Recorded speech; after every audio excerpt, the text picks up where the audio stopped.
Какво е UX дизайн? Потребителско изживяване или UX се отнася до начина, по който хората взаимодействат с продукт, услуга или система. UX е всичко за създаване на смислени и приятни преживявания. Тя се фокусира върху леснотата на използване, достъпността и удовлетворението на потребителите.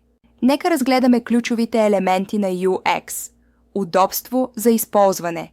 Колко лесно потребителите могат да постигнат своите цели. Достъпност – гарантиране, че всеки може да използва вашия продукт. И естетика – създаване на визуално привлекателен и ангажиращ дизайн.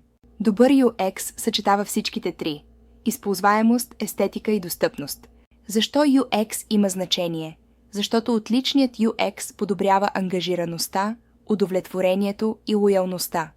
Помага на потребителите да се чувстват свързани и прави всяко взаимодействие по-гладко и по-смислено. Затова подобрете уменията си за потребителски опит днес.